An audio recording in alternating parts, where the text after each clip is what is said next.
आज मैं इस महान सदन के सामने जम्मू कश्मीर पुनर्गठन संशोधन विधेयक 2023 और जम्मू कश्मीर आरक्षण संशोधन विधेयक 2023 ये दोनों विधेयकों को कानून बनाने के लिए सदन के आशीर्वाद प्राप्त करने के लिए मैं यहाँ उपस्थित हुआ हूँ।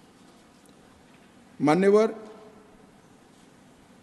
आज ये दो बिल पारित भी होंगे, इसलिए भी आज का दिन बहुत महत्वपूर्ण है।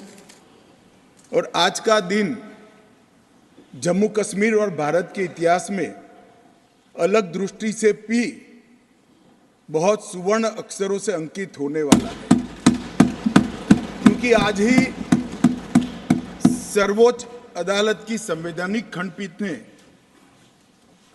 धारा 370 को समाप्त करने का और जम्मू कश्मीर राज्य के पुनर्गठन का विधेयक, जो मैं 5 अगस्त 2019 को इस सदन में मोदी जी के लिए गए निर्णय के अनुमोदना में लेकर आया था, वो बिल लाने की मंशा, बिल का संवैधानिक रूप से स्वीकार और पूरी प्रक्रिया को भी माननीय सर्वोच्च अदालत ने संवैधानिक घोषित किया है, सर्वानुमत से किया है। मान्यवर, बहुत सारे सवाल परसों तक उठाए गए।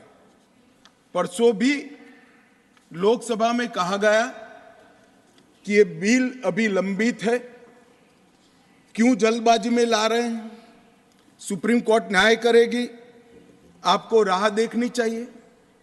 मान्यवर, ये सारे स्टैंड जो थे वो न्याय के लिए नहीं थे। नरेंद्र मोदी जी ने जो निर्णय किया था वो निर्णय को लंबित करने के लिए थे, उस इरादे से किए गए थे। मान्यवर, आज निर्णय कर लिया सुप्रीम कोर्ट ने, और ढेर सारी चीजों को जो भारतीय जनता पार्टी 1950 से बताती थी, और कांग्रेस, विपक्ष और विशेषकर कम्युनिस्ट भाइयों का हमेशा से हम पर आरोप था कि राजनीतिक बातें आप कर रहे हो, इस सारी चीजों को आज सर्वोच्च अदालत ने अमली जामा पहना लिया। न्यायालय ने माना कि जम्मू कश्मीर के पास कभी भी आंतरिक संप्रभुता नहीं थी, जो हमारा कहना था। उन्होंने कहा कि भारत के साथ ट्रीटी के कारण भारतीय संविधान के बाहर राज्य को कोई आंतरिक संप्रभुता नहीं मिलती है, इस बात को सुना। मान्यवर, न्यायालय ने माना कि अनुच्छेद 370 एक अस्थायी प्रावधान था, इसमें कोई शंका कुशंका नहीं है, ये संवैधानिक सत्य है कि धारा 370 अस्थायी समाधान। अब ये कुछ लोगों को पसंद नहीं आता है, और जो नेहरू जी के विचारों के, नेहरू जी के कामों के बड़े प्रशंसक है और अनुयायी है, उनको भी पसंद नहीं आता है जो हम कहते हैं। मगर मैं उनको बड़ी विनम्रता से पूछना चाहता हूं, अगर धारा 370 इतनी ही न्यायिक थी, इतनी ही जरूरतमंद थी, तो इसके सामने एक ही आर्टिकल है मान्यवर, जिसके सामने टेम्पररी शब्द का उपयोग किया गया, वो स्वयं नेहरू जी ने क्यों किया होगा? जो लोग कहते हैं कि धारा 370 परमानेंट है, वो संविधान सभा की मंशा का अपमान कर रहे हैं, संविधान का अपमान कर रहे हैं। मान्यवर, आज सुप्रीम कोर्ट ने कह दिया है कि इसका मतलब यह है, ये जो कहा धारा 370 अस्थायी प्रावधान था, इसका मतलब यह है कि ये दावा याचिकाकर्ता का 370 को कभी हटाया ही नहीं जा सकता। वो दावा सिरे से सुप्रीम कोर्ट ने खारिज कर दिया है कि संविधान को और देश के संसद के सदनों को पूरा अधिकार है धारा 370 हटाने। मान्यवर, न्यायालय ने यह भी माना कि राज्यपाल शासन और राष्ट्रपति शासन की जो उद्घोषणाएं हुई, इस पर भी ढेर सारे सवाल उठा गए। कि राष्ट्रपति शासन गलत तरीके से लगाया गया, राज्यपाल शासन गलत तरीके से लगाया गया। इन्होंने भी, सुप्रीम कोर्ट ने यह भी माना कि राज्यपाल शासन और राष्ट्रपति शासन की उद्घोषणाओं को चुनौती देना ठीक नहीं है। ये पूर्ण रूप से संवैधानिक प्रक्रिया के तहत। मान्यवर, अनुच्छेद 370(3) में जो प्रावधान है वो संविधान सभा ने ही तय किया है। जब टेम्पररी इस प्रोविजन को किया गया तब सवाल हुआ है कि टेम्पररी है तो हटेगा कैसे। तो धारा 373 के अंदर एक प्रावधान डाला गया कि सीओ से राष्ट्रपति महोदय धारा 370 में सुधार भी कर सकते हैं, इस पर रोक भी लगा सकते हैं और पूर्णतया संविधान के बाहर भी कर सकते हैं। राष्ट्रपति का जो आदेश था, तत्कालीन राष्ट्रपति का 5 अगस्त 2019 का आदेश सीओ था, इसके माध्यम से राष्ट्रपति जी को पूर्ण अधिकार है अनुच्छेद 370 का संचालन बंद करने का। ये भी आज सुप्रीम कोर्ट ने सर्वानुमत से होल्ड कर दिया है, उसको उस पर मोहर लगाई। इस आधार पर याचिकाकर्ता ने एक तर्क दिया था। याचिकाकर्ता कौन है वो तो सभी लोग जानते ही है, सभी लोग जानते हैं, मैं कोई नाम देना नहीं चाहता। नहीं, नाम देकर क्या करेंगे, यही बोले ही है वो, तो इसमें कोई एक्सपोज करने जैसी बात नहीं। मान्यवर, 370 के तहत कोई भी घोषणा करने के पहले जम्मू कश्मीर की संविधान सभा का परमिशन जरूरी है, अनुमोदना जरूरी है, ये उनका क्लेम था। और उसको क्लेम को एक्सटेंड करते हुए आगे ले गए, क्योंकि अब तो जम्मू कश्मीर में संविधान सभा है ही नहीं। तो इसका मतलब ये हुआ कि जम्मू कश्मीर की संविधान सभा के परमिशन के बगैर धारा 370(3) के तहत कोई एक्शन नहीं लिया जा सकता और संविधान सभा समाप्त हो गई है, इसलिए धारा 370 परमानेंट हो गया। मान्यवर, ऐसा आर्गुमेंट मैंने मेरे जीवन में भी, मेरे 5 धाराशास्त्रियों को पूछा कि मेरी समझ में कोई गड़बड़ है या ये डिमांड कोई गड़बड़ है, कि डिमांड तो गड़बड़ है ही है, ये आर्ग्यू कर रहे हैं उनकी समझ में भी बड़ा प्रॉब्लम है। मान्यवर, आज सुप्रीम कोर्ट ने तय कर दिया कि जम्मू कश्मीर की संविधान सभा समाप्त होने से धारा 370(3) समाप्त नहीं हो जाता है, धारा 370(3) यथावत रहता है। मान्यवर, न्यायालय ने यह भी माना कि धारा 370 के तहत मिली हुई शक्ति का प्रयोग करते हुए राष्ट्रपति महोदय एक तरफा सूचना जारी कर सकते हैं, जिसको संसद के दोनों सदनों का सादे बहुमत से अनुमोदन चाहिए। ये भी आज सुप्रीम कोर्ट ने मान लिया। जो कहते थे कि राष्ट्रपति महोदय का सीओ ठीक नहीं है, आज उसका भी जवाब माननीय सुप्रीम कोर्ट ने दे दिया है।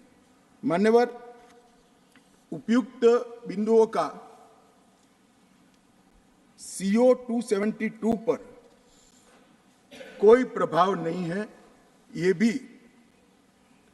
सिद्ध करते हुए अनुच्छेद 371(d) के तहत राष्ट्रपति द्वारा शक्ति का प्रयोग दुर्भावनापूर्ण नहीं है, उसको भी सुप्रीम कोर्ट ने होल्ड कर दिया है। मान्यवर, सुप्रीम कोर्ट ने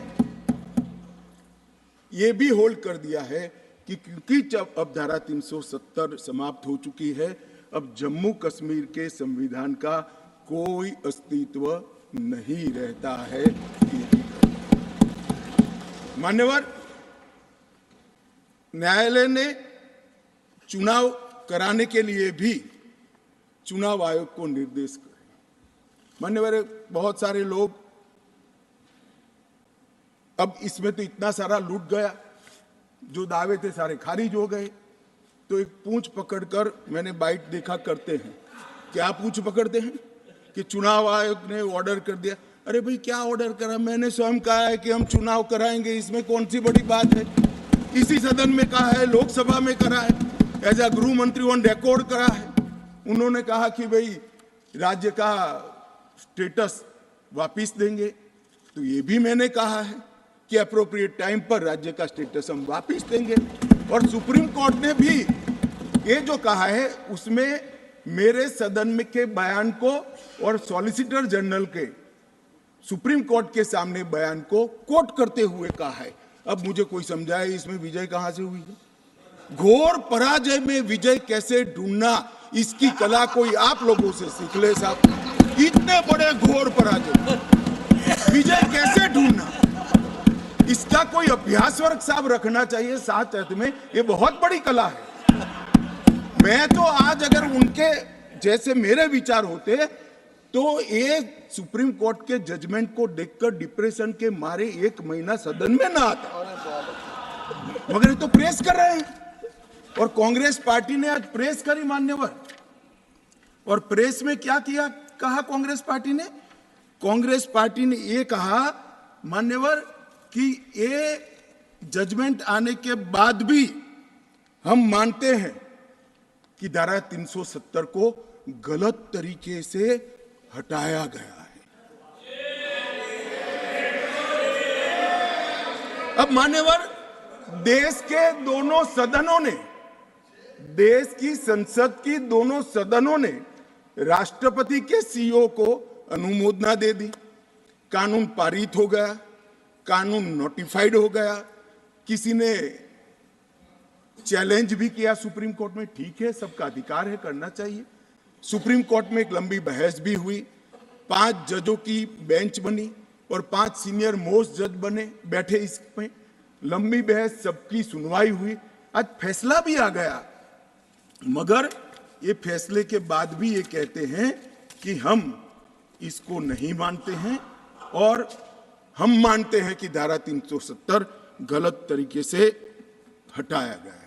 मान्यवर, मैं इनको नहीं समझा सकता, मेरी तो मर्यादा है ऐसा, नहीं समझा सकता कि वास्तविकता क्या है। हमें समझना चाहिए कि 42,000 लोग मारे गए हैं। क्यों मारे गए हैं? सवाल हिंदू मुस्लिम का नहीं है। इनसे ज्यादा मुसलमान गुजरात में है, कश्मीर से ज्यादा मुसलमान उत्तर प्रदेश में है, कश्मीर से ज्यादा मुसलमान बिहार में है, कश्मीर से ज्यादा मुसलमान आसाम में है। क्यों वहां अलगाववाद नहीं हुआ? क्यों वहां टेररिज्म नहीं हुआ? बाउंड्री का भी सवाल नहीं है साहब। कई ऐसे राज्य हैं, राजस्थान की बाउंड्री भी पाकिस्तान से लगती है, गुजरात की बाउंड्री भी पाकिस्तान से लगती। क्यों हुआ? क्योंकि धारा 370 अलगाववाद को बल देती थी और अलगाववाद के कारण आतंकवाद खड़ा हुआ। ये समझना ही नहीं था। एक गलत फैसला हो जाता है, कितने भी बड़े आदमी से हो सकता है, किसी भी पार्टी से भी हो सकता है, मगर जब इतिहास सिद्ध कर दे, समय सिद्ध कर दे ये फैसला गलत है, देश के हित में वापिस आना चाहिए। अभी भी मैं कहता हूं वापिस आइए, वरना जितने बचे हो इतने भी नहीं बचोगे। अगर अभी भी इस फैसले को चिपक कर रहना चाहते हो तो देश की जनता देखती है 2024 में 2-2 हाथ भी हो जाएंगे और जनता का परिणाम भी आ जाएगा और मोदी जी तीसरी बार प्रधानमंत्री